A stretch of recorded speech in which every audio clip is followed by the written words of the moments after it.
Bienvenue à tous pour une nouvelle exploration. On plonge aujourd'hui dans un sujet crucial, vraiment au cœur de toutes nos interactions, la communication efficace. Ah oui, un sujet vaste et passionnant. Exactement. On va s'appuyer sur des recherches récentes pour décortiquer ce qui fait une communication réussie. On va identifier les obstacles, les pièges, vous savez, c'est des petites choses qui peuvent faire dérailler une conversation. Et surtout, on va partager des techniques, des astuces concrètes pour améliorer nos échanges au quotidien. Alors, prêt pour la plongée? Prêt à plonger? Pas fait. Avant de se lancer, je rappelle que cette exploration sera entièrement en français. Une immersion totale pour mieux saisir les nuances de la communication dans la langue de Molière. Une belle initiative, on le fait. Merci. Alors, commençons par le commencement. Qu'est-ce qu'on entend par communicace? Notre source met en avant 3 éléments clés. La clarté, l'empathie et la compréhension mutuelle. Oui, c'est essentiel. Pour être efficace, un message doit être clair, concis, facile à comprendre. Mais la clarté ne suffit pas. Il faut aussi prendre en compte l'autre, ses émotions, son point de vue. C'est là qu'une empathie entre en jeu, n'est-ce pas? Absolument. L'empathie, c'est la capacité de se mettre à la place de l'autre, de comprendre tes sentiments. Et pour y parvenir, l'écoute active est primordiale, comme le souligne notre source. Tout à fait. Écouter activement, ce n'est pas simplement entendre les mots, c'est être pleinement présent à l'autre. Concrètement, qu'est-ce que ça impliquait? Poser son téléphone, bien sûr. Maintenir un contact visuel, hocher la tête pour montrer qu'on suit. Reformuler ce qu'on a compris pour vérifier qu'on est sur la même longueur d'onde. Ce sont des gestes simples, mais qui font toute la différence. Et qui peuvent éviter bien des malentendus.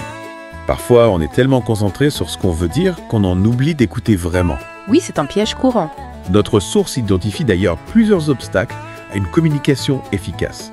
On a tous nos petites habitudes, nos automatismes qui peuvent nuire à la qualité de nos échanges. Par exemple, laisser nos préjugés influencer notre compréhension. Ah oui, ça c'est un grand classique. On a tendance à interpréter les messages à travers le prisme de nos propres opinions, ce qui peut créer des distorsions. Exactement. Et puis il y a aussi l'impatience, le besoin d'interrompre l'autre pour imposer son point de vue. Difficile parfois de résister à la tentation de placer sa petite phrase.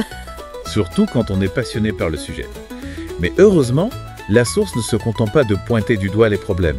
Elle propose aussi des solutions. Oui, des solutions concrètes, des techniques à mettre en pratique au quotidien.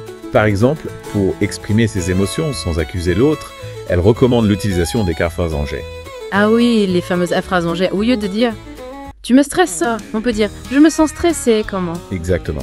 Ça permet de prendre la responsabilité de ses propres émotions sans rejeter la faute sur l'autre. Et ça ouvre la voie à un dialogue plus constructif. Parlons maintenant d'un autre concept clé pour une communication efficace. L'assertivité. L'assertivité, c'est un peu un juste milieu entre la passivité et l'agressivité. C'est la capacité de s'exprimer clairement, de défendre ses idées et ses besoins, tout en respectant le point de vue de l'autre. Ce qui n'est pas toujours évident. Pouvez-vous nous donner un exemple concret de situation où l'assertivité peut faire la différence? Imaginons que collègue vous demande de prendre en charge une tâche supplémentaire alors que vous êtes déjà débordé. Une personne passive accepterait par peur de refuser, tandis qu'une personne agressive refuserait de manière brutale, sans ménagement. D'accord. L'assertivité, c'est de dire non, non, sans culpabiliser, en expliquant posément ses raisons et en proposant éventuellement une alternative. C'est une compétence qui s'apprend, qui se travaille. Tout à fait. Ce n'est pas toujours inné, mais avec de la pratique, on peut devenir plus assertif. Un autre point important soulevé par la source, c'est l'importance d'adapter son style de communication au contexte et à l'interlocuteur. Oui, bien sûr, on ne se passe pas de la même manière à son supérieur hiérarchique, à un collègue ou à un ami proche. Le ton, le vocabulaire, le niveau de formalité, tout cela doit être adapté. Exactement. Il faut être capable de jongler avec les différents registres de langue, de s'ajuster à la situation. Et n'oublions pas la communication non verbale. Nos gestes, nos expressions faciales, notre posture. Tout cela envoie des messages. Parfois même plus forts que les mots. Ah oui, absolument. Un sourire, un regard franc, une posture ouverte peuvent créer un climat de confiance et faciliter la communication. Alors qu'à l'inverse, les bras croisés, le regard fuyant peuvent trahir un malaise, une fermeture.